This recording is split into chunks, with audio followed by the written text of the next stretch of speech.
Welcome to the Audiobook Lovin Podcast, discussing all things audiobooks with the authors that write the stories and the narrators that perform them, including a special series with narrator Shane East. The Audiobook Lovin Podcast is brought to you by Viviana, Enchantress of Books. Hi, everyone, and welcome to episode 19 of the Audiobook Lovin Podcast. Today, we are doing a crossover episode with Audibly Addicted with Kim and Mo. Kim and Mo, welcome to Audiobook Lovin. How are you guys doing today? I'm good. How are you? I'm doing good. We just finished doing an episode that you guys are going to post on your ends, and so they're going to continue and kind of flip back and forth. So that's going to be fun. Yes, I was excited. Yeah. I love a crossover episode. Yeah. Well, yeah. It's really fun, and I said we have such different styles, and so if you're hearing this episode first or this side of the episode, you may want to stop and go over to Audibly Addicted and start there, because we did talk about our 5 top narrators, and then we decided, well, let's do the top 5 ladies and the top 5 gents and a bunch of other fun stuff. So, or you can continue here and then go back that way. No big deal, but we don't have to worry about spoilers. Yeah, exactly. So yeah, that is true. We can talk whatever we want. Now, are you an explicit podcast? Yeah, I have it 18 and over for that, because there's moments where I'm going, motherfucker. I try not to, because I feel like the narrators, I'm trying to be, very professional, but there's just sometimes where you just want to just go, what the fuck? So I think it depends on who the guest is too. So that's the other one. It's always so funny, like people that we don't know really well. Mm-hmm. And they come on the podcast, and Mo and I are both like, oh, look how sweet they are. Yeah. Trying not to say bad words, and they're like being so proper. Mm-hmm. And in reality, they're like, they say the dirtiest things. So yeah, that's the other thing too. We do listen to this, so we're good with it. Some of you, when they've read my words, then they're fine. They're like, okay, whatever. I know all of the things she writes, so it's. Do you prep your guests beforehand and say anything like, this is kind of how it usually goes, and if you drop a bad word, that's fine. If you feel like you cannot, do you do any of that stuff? Yeah, I try to. I email the night before, or like in the morning the day of, and then I'll say something like, we are an explicit podcast, so feel free to, don't censor yourself, and no topics off limits. And then I kind of go into we keep it really casual, like it's casual. That actually ever have a topic. I tend to do it is the first time ever, either on the podcast or I've had them before in the series, because the Audiobook Lovin Series that happens in June, this is my 6th year. So it's been going on for 6 years that I've been doing this. Mm-hmm. Every day in June there's an episode of something. Yeah, this is why I do it beforehand, because there's no way I'm doing it day of. Mm-hmm. So if I've had them in the show before, then it becomes more of a casual conversation, like almost like catching up. But if it's the first time, I tend to do more of the, so how do you prep a book kind of question.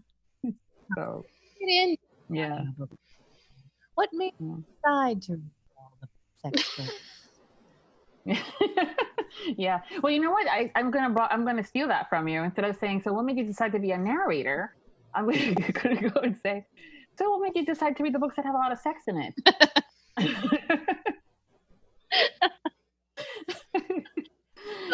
This is courtesy of Tim Lorraine. Yeah, it's all her She is. fault. She's That a terrible influence. Yeah. I used to be a nun before I met her. And then I turned.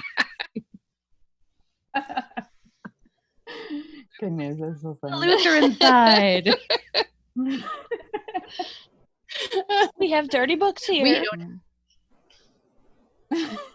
But we still drink wine. Well, and I think it depends on the narrator too, and like what they've done. So like when we interviewed Jacob Morgan, we're like, well, this is going to be a roller coaster. We were not wrong. Yeah. We were not. We were very, very right. That was a special day. And then week up to release. But Viviana knows everything about it. I know, yeah. But and then I had Tim Page on mine, and he was also on yours, and lots of fun on my end, and you guys had a blast with him. you know. But So some of them I do say things like, we get wildly inappropriate. And then the author or the narrator will be like, yes. And then we know what kind of person we're dealing with. That helps us set the limits on where it will go. Mm-hmm. Yeah. 100% it does, because then they relax a little bit too. Because they're like, I'm not going to say something that's going to offend them, or. Oh yeah, no, for sure. No, that's never our intent. I've had a few people that have never done a podcast at all. They're like, can I get the questions in advance? And I usually don't do that, but for them, I'm like, yeah, here it is. And then I said, and as you're talking, things are going to ebb and flow. And so you're going to get questions out of me that are not on that paper. Yeah, you're warned. You've been warned. So yeah. And the only thing I tend to forget to do is remind them that they're going to be on camera. But the thing about the camera for us is it makes the conversation more natural. Mm-hmm. However, it's always the boys that get very like, oh, I'm not camera ready, That was her Shane East voice, y'all. I know exactly what she was talking about right there. Did that happen with him? Yes. Yeah. Oh, Shane. But it's not just him. It's other boys. Oh, I'm sure. Yeah. Or then there's the Jason Clark who's like, oh. Mm-hmm. That should just like be in his bio. Yeah. Oh my God. So cute. Well, I don't do the cameras on when I do my episode because I find that they tend to relax a little bit more. Mm-hmm. I pick up, the body language, and that's where this is fun because we're now on camera. So we can, this is actually kind of showing me that it can actually be kind of fun. Sorry, Shane. And it's one of those where I think they kind of relax, but also on my end, because there's sometimes I still get nervous when I'm talking to some of these individuals. And the last thing I want to do is make sure that I don't have hair sticking out of nowhere, or that I'm sitting proper. So chin doesn't, so hence the no cameras. So one of the things it does for me that it helps me with is I feel more focused on the guest if I'm them. Mm-hmm. And, like I can watch Mo fall asleep, or I can see her faces when she's like, oh God. Yeah. Oh my goodness. Yeah. I sometimes multitask in a sense of when we're going into that question of, so, hey, what do you have coming out next? Because sometimes we don't know what has hit Audible yet. And so I have that on the list. So if I'm looking at where the camera is straightforward, then my other monitor will have the list because I have the questions in front of me because I need them. And so that's where, if I was on camera, I'd probably be doing a lot of looking to the left versus going straight at the face. But it's yeah. Well, and I do that too. I look at Audible and stuff, I'm like, and if we're in normal times and, Tim is in the studio with us, usually when I'm looking away from the camera, that's when I'm looking at my phone because Tim is sending me inappropriate gifts all the time. Or Hulk Hogan gifts. He likes to do that too. Or he'll touch it in front of the webcam. He puts stuff in front of the camera to try to make me laugh. Oh, I hate him. Yeah, but that's what I love about you guys. You guys have like this dynamic, and it's three of you versus it's just me and the other guests. Usually I do one-on-ones. I'm going to hopefully start doing more threesomes. And yeah, you're my first threesome. Yeah, so it's like, look at us. Yeah. And it's just one of those where I think the dynamic that you guys have is great, and it shows through the episode. And so I love it because I'm driving when I was driving to work. When I was driving, because not anymore. I would listen to that and it's like, oh, it looks like they're having so much fun. I want to hang out. We do have the best time.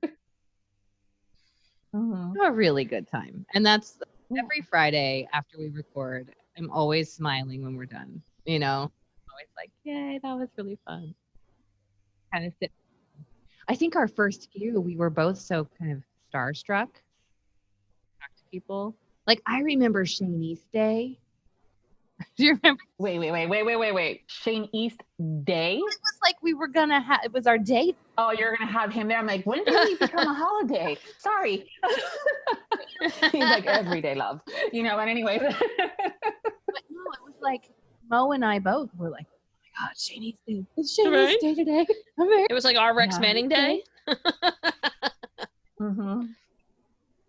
Yeah, no, I get it, And we still Do you still get the butterflies and stuff when you talk to someone that you haven't talked to before and you don't have a relationship with them? I do. Do you, Mo? If it's somebody like I fangirl over, for sure, yeah.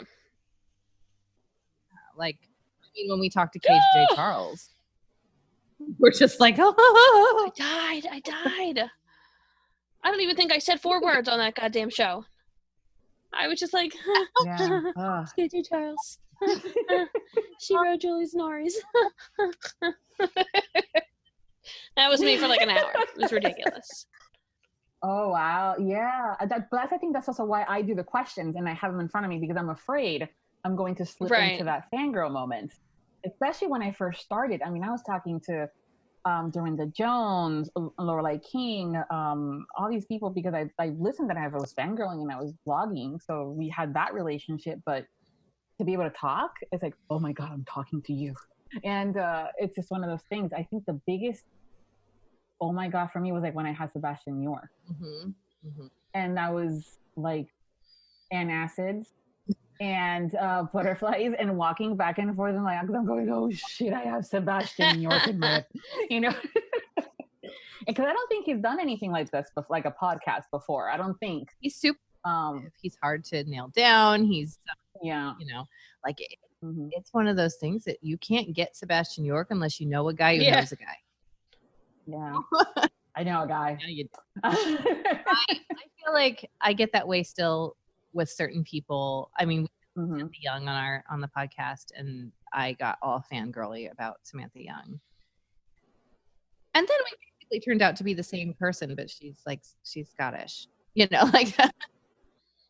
Well, I think it brings it, kind of back to a normal range. I mean, I still fangirl over some of them, but after a while I'm going, great, awesome. It's almost like you develop a friendship to some extent with them. And so you have that more like, shut up.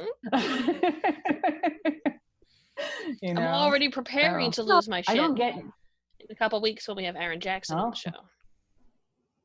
I'm preemptively losing my shit already. I'm like, I probably should have questions because I'll probably just be fucking stupid. And I love your book. It's so good. It's my favorite. I gotta. You what? Speak up. Yeah. I'll have to get it and listen to it. It's so good. It's the best thing ever. Mm-hmm. I love it so much. Yeah.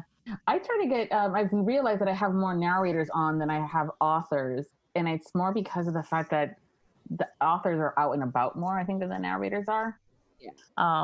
So I tend to get a little bit more fangirly over the narrators because they go, they came out of the woodwork, came out of the forest.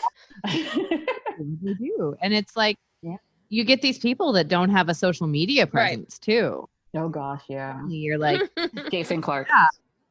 Jason, if you love you. Media presence is important. Thank you to my TED Talk. I stole that. Yeah. But, we should do that. We should do a TED Talk. Please have a social media presence, narrator. If only so we have an outlet with which to fangirl over you. And also, if you are able to then promote your authors whose books you're doing, that will assist them, and it will also make them want to hire you again because you are an asset in more ways than one. It's definitely something that I've been doing a lot more talking to when it comes down to some of the newer narrators that are coming out and about, that they're starting to, and I've discovered them only because someone mentioned it on Twitter, for an example, and that person has Twitter. But I also am like, and then so I follow, and then you kind of, and then I'm going, but I also spend time on Instagram, and then I go over there and no, they're not there. But it's one of those where I've said to them, I go, you have to for sure have a website where there's an email address that someone can get to you, like hello us that want to do an interview. And be in that website some audio samples, because you can't rely on Audible. No. Especially when you're doing duels or duets. Not so much duets, but duels. You only get one versus the two that are on it, so you can't rely on that. And then also obviously your links to the social media. Mm-hmm. And it's about what are you bringing to the table for the author. Right. Authors are learning, I think now, finally, that the narrators are part of their marketing plan and should be part of their marketing strategy. Yep. And so when the narrators has that, that's an extra thing that they're bringing to the table besides the sexy voice. Right. You know? Yeah. And that's why that's important too. Well, and you get also narrators who start going off in like inflammatory ways. Mm-hmm. And I have some narrators that I won't work with. Correct. Of things that they've posted mm-hmm. that are like super hateful, or yeah. then I'm like, sorry, no. Yeah. Be affiliated with somebody who's no thanks. Hateful. Exactly. No, yeah, I'm the same way. I won't have people like that on my podcast. I don't invite them over if I've had you as a guest. And because I keep everything with pages and everything's archived so people can go back and re-listen to things. If you have been a guest and you've been one of those assholes, I will remove the episode. Yeah, we'll take you right down, you know. Yep, no problem doing it. Pretty easy. Yeah, well, yeah. Oh, it's a great community. We are very fortunate to be in this environment where everybody's usually very loving and kind and supportive. There's always a bad apple. Come on, there's always something. But I like to focus on the positive. So it's one of those things where being able to, you know, send you a message on Facebook because I'm listening to somebody and I'm like, oh my God, you have to listen to this, or be able to go on Twitter and admit that I was wrong about something. Yep. Because it happens very. Yeah. I'm still. I swear. I think I still sometimes hear Shane Wheels going that he was right about me having to listen to Lily Archer. That it took me so fucking long to get to her series. I have. You know, it's on my list. The list grows by the hour. Yeah. It does. But you know, as I talk to him, because he's part of my the podcast. He has his own series, the Shane East Me series, which is great. I love it. And that's kind of how we partnered up, because I wanted to do the Audiobook Lovin longer than just June, because that's a sprint. Yeah. You know, that's a huge sprint. And then it's like radio silence for the next, not 11 months. And so that's how I kind of got into doing the whole podcasting thing and wanted to bring something else to the mix. Because you have Mo. I don't have a Mo. You know? I have a Shane. Mo. And you guys, Mo will go to bat for anybody that she loves. So she. Yeah. We all need to have a Mo in our lives. I am a gift. What can I say? Yeah. Not gonna lie. All the time they're like, oh my God, I need a Mo. And I was like, Came cold dibs. Yeah, there she is. Yeah, perfect. Yeah. But again, it goes back to that whole community that we're able to do that. You know, the idea that I can shoot you guys an email or notes, say something. Or like, do you have any new narrators that have been coming out that you've like, oh my God? Because I know I have one and you'll probably know exactly who I'm going to say. Yeah. I mean, so we're going to talk about him, Connor Crace. Yes. I really enjoy his voice. And I have one book that he did. And the book itself was not my 100% favorite book, but really hard to please. But his performance was really great. And so we added him to our roster because he's new, but he's really got something. There is something there in that. Yeah. And we want more of it. Thank you. Yeah. Well, that's how I came across him. It was Brandy on Twitter that was raving about him, and then Susie Vanderhill got it and as well, and then they started, and then Jen, and then it got to me, and I'm going, oh, hello. I'm going to correct you on Susie's name because she will be. Oh, yes, please. I don't have it in front of me, so. Vanderham, thank you. Yes, Vanderham. Yeah, she's awesome. What happens when you don't have it in front of me? I was like, she sent it to me in like all caps, and she was like, I'll mess this up. And I was like, yeah. Breaking into little words. That's always my biggest fear so he will be, or rather by the time this episode airs, the episode before that, which is the 15th. So I got him on the podcast. Mm-hmm. And then he's also has something going on in June for the Audiobook Lovin Series. And so I got to sit down and talk to him. Oh, yeah. I haven't listened to anything that he's done yet. Again, too many books, not enough time. But fell in love with the, the samples, but also his personality. And he's always so sweet, and he talks to people on Twitter, and he loves to share stuff, and he's funny. And by the time that we finished the episode, I was like, I love you. Watch out, Shane. Uh-oh. Yeah. I'm just fighting words. Yeah. So I'm excited to see what else comes up with him. And, he has his website up now, and he's doing Facebook too. And I think he did Instagram, though he's not there so much. But well, there's so much to keep up with. So much. It's a lot. He's responsive too, which is super important because, now that we're producing audio and we're very lucky to have lots of clients who are trusting us to make their audiobooks. And so when I email a narrator, I need a response. Like, I really can't wait 4 days. The stuff on the books because I know how fast they book as well. Like Teddy Hamilton can be available in June for these 3 days, but if he doesn't, get back to you soon enough, well, he's already booked it, with somebody else or something else. So it's it's nice to have people who will respond quickly, even though I know they're like, I get it. We're all very great. Yeah, so I appreciate that about Connor for sure because he responded right away when I had something. And yeah, he's great about that. Yeah, but I think his voice too. Fun to watch. I think he's gonna be somebody who is starting to be used a lot. And then we can say we were in on the ground floor of that. Yeah, we knew him when OGs, as it were. Well, that was kind of the conversation I was having with him on the interview, is that whole, because he's new, he only had at the time, I think 12, I think now a couple other ones have been published between now and then, but it's going to be great to have him back next year or closer to that full year on the podcast, if not for the series again, just to kind of say, hey, how's your year been? And kind of see where he's exploded. So that he's like, yeah, I'll come back if you have him. I'm like, yeah, I'll have you. We'll have you on the So it's what was that, Kim? I said, yeah, we'll have you all the time. You want to call me and tell me about your day?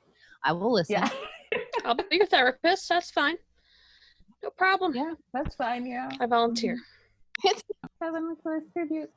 I don't think many people would say no to that as far as wanting to volunteer. No. No, not at all. Like anytime a narrator's like, hey, do you want to have this conversation on the phone? I'm like, yep. Yeah. Please. Thank you. I'm sure I've told this story before, but I texted Zach to talk to him about a project. And he was like, do you want to FaceTime? And I was like, well, I look like a hobo, but and then we FaceTimed, and then my 3-year-old got in on the conversation and monopolized 10 minutes of the conversation with him. So, she's but I was just like, of course, he loves Sophie. But I was just like, oh my God, of course I would like to talk to you on the phone in any capacity, even if I look like a hobo. It was worth it. Yeah. Yeah. It's great that you build these relationships. I'm able to, sometimes when I have to email them for things and it's been a few hours or been maybe a day, I will then go and send them a text, or I'll do it the opposite. I'll send them a text saying, hey, I have an email that I need you to look at. So that's what So to give them that heads up. Yep. Be like, so. Hey, or my favorite, someone's losing their shit and loving you on Twitter. Go look. Go look at how well fan club mode has been activated. Yeah. They love you. Yeah. Yep. I try not to do that just because I'm like, what if they really don't want to see it? But then at the same time, like, sometimes it's too good to not do it. It is, yeah. There's only certain people I do that with, and it's just one of those where I know that they just get a giggle out of it, or it's what they said has been so good. You know, sometimes things just pop out of people's mouths, and I know that it just happens. And so for that, I'm going, oh, that was good. Yeah. Well, all I know is if someone is somewhere, fangirling over me, I'd want to see it. I mean, who wouldn't want to see that? Who wouldn't want that ego boost, please? I want to see it. I want to see it. Yeah. They're so humble, though. A lot of them are like, no, it's okay. It's just me. And I'm like, you do realize how you sound, right? Except for Joe. Joe Arden is not humble, and he's unapologetically not. He doesn't, yeah. He knows it.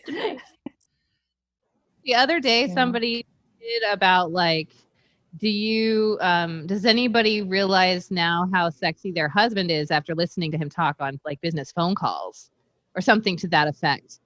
Oh, yeah. Hans was like, try being married to me. And it was like a gift from Scream, that guy boyfriend, and he was like, you're a tease. Yeah, but it's interesting because we hear the voices, partners and significant others all the time, and it's just, again, it's interesting with Connor. The conversation is that because he's married, and he brought up a little bit of the family, and because he reads all these books, and he does now starting to have a legion of people that love him. So how does the wife feel about that? That's always a good question. It is, yeah. And he shared that she loved it. She loves it. And I'm like, well, what does she listen? Does she read? She goes, yeah, he reads, but it's not really romance. I'm like, well, maybe she just needs to find something that will really get her attention. And he busted out with, or the fact that her husband is narrating some of these books might actually entice her. Maybe and I'm like, we listen to you all the time. It's not the same thing. And so, yeah. That's fantastic. Yeah, it's fun. I feel like he needs to be narrating for her. Mm-hmm. That's what I want to hear about. Yeah, it's funny. I wonder, like, if you think about, like, their significant others, they'll be like, really? That voice? That's getting you going? Really?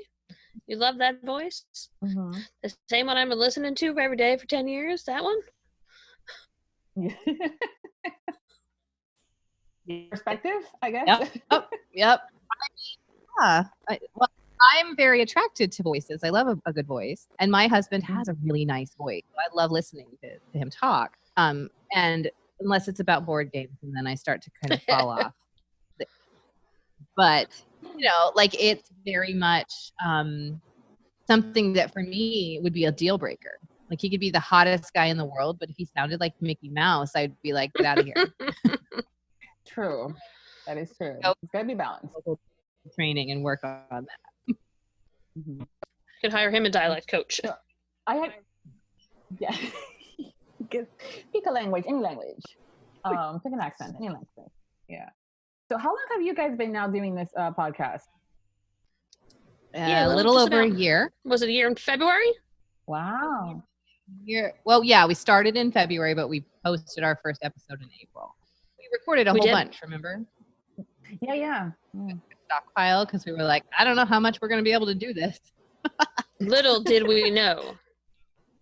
I know. Yeah, I was going to say.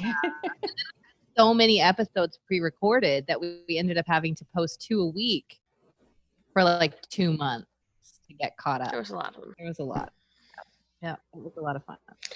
Well, we can't help it. We're so popular. Everyone wants to talk to us. It's such a trying time. I must say that with a straight face. I have been very fortunate. I think everybody I've ever invited has always said yes. And the one person I thought would probably say no would be Sebastian. But he said yes. And I was like, wait, what? Like, excuse me? Seriously? Okay. Yay. Yeah, I've been very fortunate. So, yeah. I think we've only had a couple, And they are now blacklisted. But not blacklisted. Never again. You're not invited anyway. We didn't really want you. We were just inviting you out of courtesy. No. But honestly, also people sometimes just get really uncomfortable with the idea of being on. It's not everybody's medium. For sure. Yeah. I mean, I invited an author before who was just like, oh, I would love to, I thank you so much for inviting me, but I am such a terrible interviewee. Awful. It would be terrible. I would just be like, all the time. It's like, okay. Yeah. I've had a few like the narrators when I've asked them for the series. I'm like, well, if you don't want to do an interview, do you want to do this instead? And then that way you can write it out, do a top 5 and gimme. And they've been good with that. You know, it just, I think too, it depends on, sometimes they need to warm up to you and they need to know you. Yes. Or they trust that it's going to be a okay situation. True. You know? Yep. Agreed. And I don't blame them at all. No, for sure. I've been in an interview situation before that was super uncomfortable, you know, because you don't necessarily know what is this person's intent here. Are they going to try to make me uncomfortable? Are they going to want to discuss? So there's a level of trust, I think, when you go into an interview.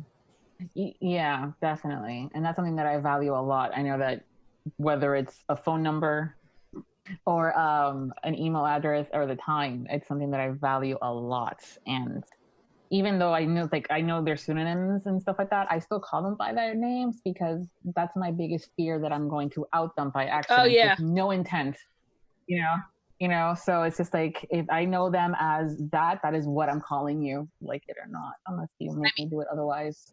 You are always going to be your pseudonym to me. And it's not because I don't love you to pieces and want to call you by your real name. It's that I don't want to mess up. You know, we had somebody recently completely out themselves. Twice. But, you know, that's something that we are going to protect. And we cut that out because we don't. And no, that's happened to me. That's always funny. Yeah. You know, I tried to have a pseudonym and I struggled a lot with that. Because it's, you know, like hard. It's very, very hard. So anybody who knows me also knows my pseudonym because I can't lie about it. I was just talking to Lauren about it and I was like, I am the girl from Knives Out. Like, I cannot lie. And if I do lie, I feel sick. Oh, wow. Have you seen that? Have you guys not seen that? Your book? No, I haven't seen that. No, I haven't seen anything. What is wrong?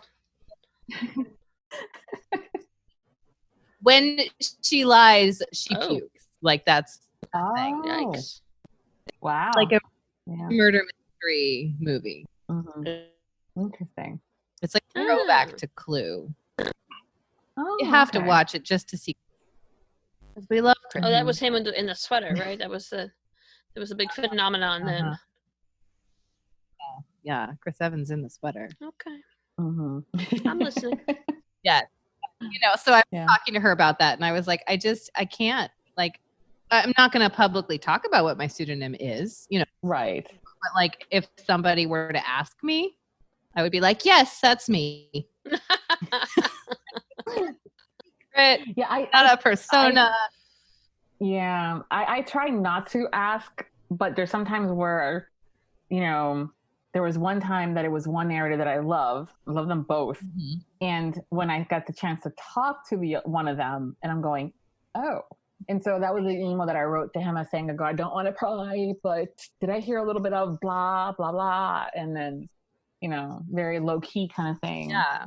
And so, you know, I feel very privileged and that I get to know that information, you know. So, yeah, it's I protect it a lot. So. Well, and we've talked about this, Mo and I, about like protecting them because that's their choice, whether they want to be upfront about it or not. Yep. And some of our narrators that we've had on the show are very private about their pseudonym and do want it known. So that's okay. And we choose to protect them and let them go with whatever they want to do. You know, like if they're going to give an interview and not acknowledge, then that's their deal. It's their business. It's not. call them that. Oh yeah, I'll call them whatever they want me to. Exactly. So, You tell your daddy? you know. Yes. I will do that. Kim is making a sourpuss face. I will do it for her. Okay. I tend to do the nicknames a lot, like hey love, hey sweetie, hey babe. Babe, I tried to that's a little bit more like personal to some extent, but it just sometimes comes out. So I've learned to ask. I remember texting Shane for an example, and I was just like, hey love, how you doing? And I went, oh shit, I'm so sorry. Are you okay with me calling you like a little, cute little nickname? And he's like, that's fine. I'm like, okay, great. But I've asked because I do that. I bust out with, hey sweetie, hey love, so.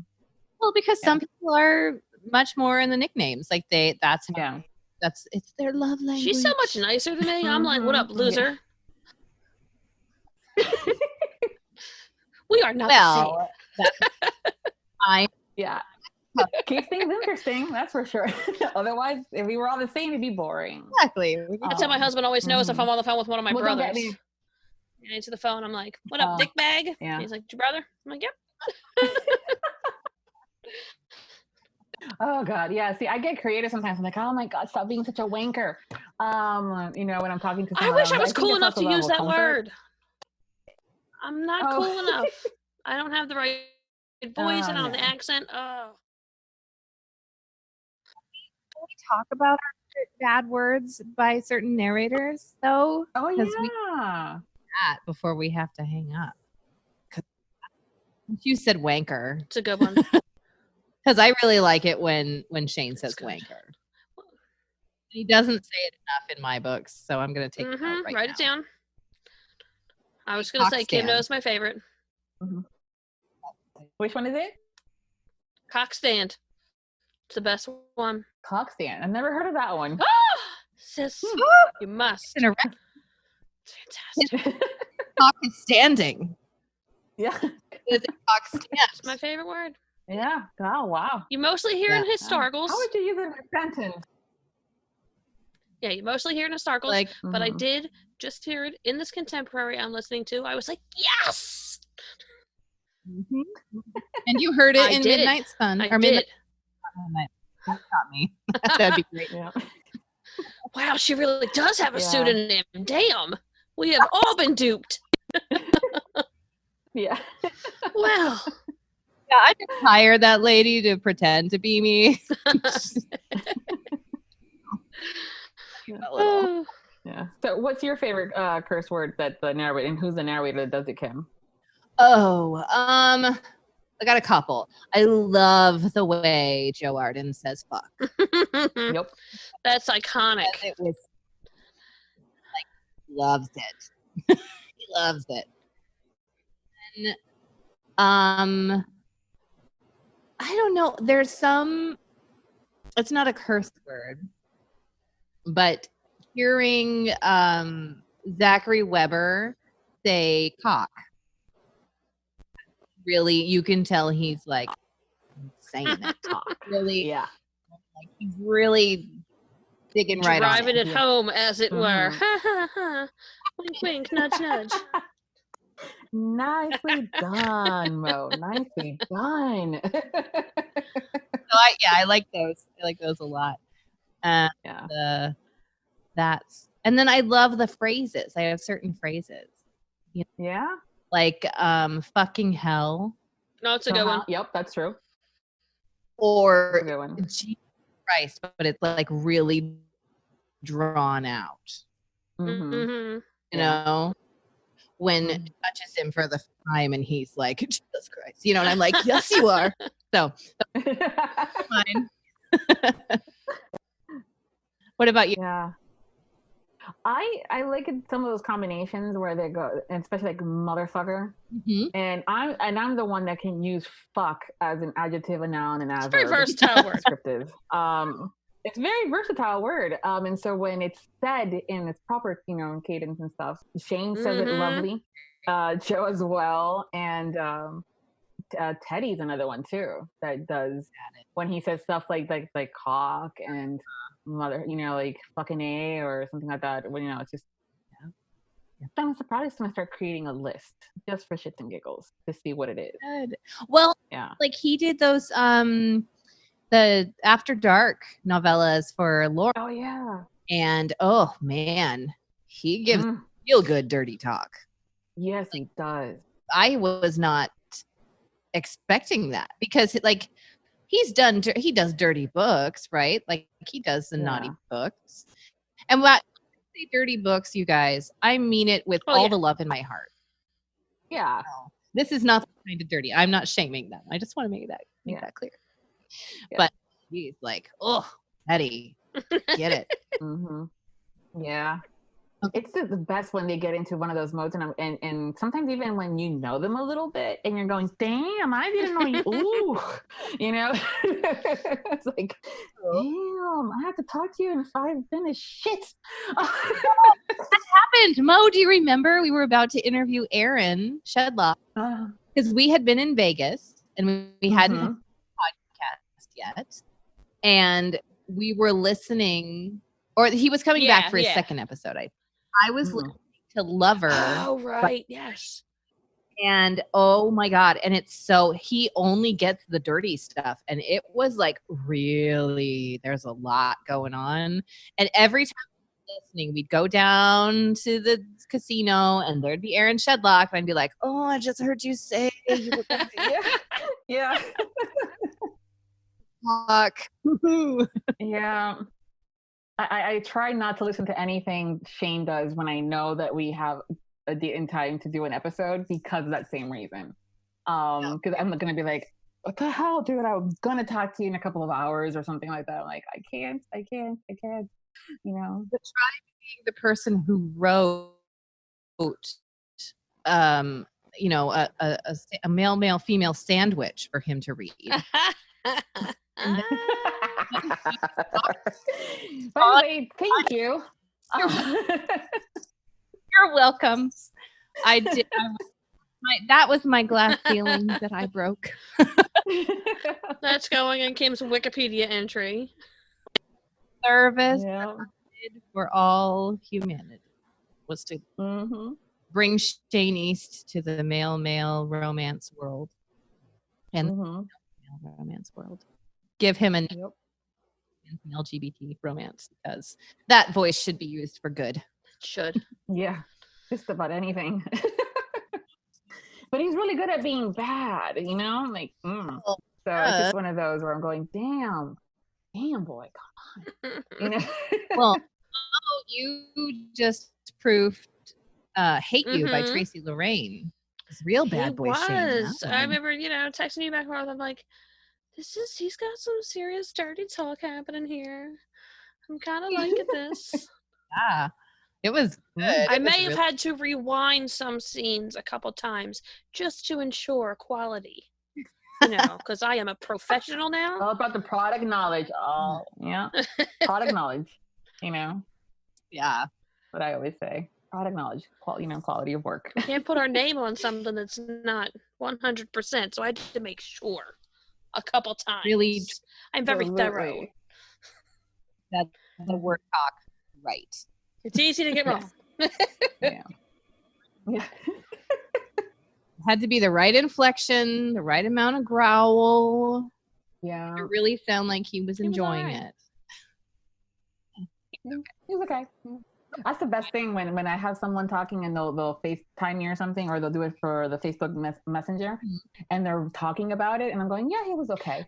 The look of shock that I've gotten from people, and sometimes I wonder if he or anybody else, because they read some of the stuff when someone says something like, yeah, they were okay. They're like, wait, what?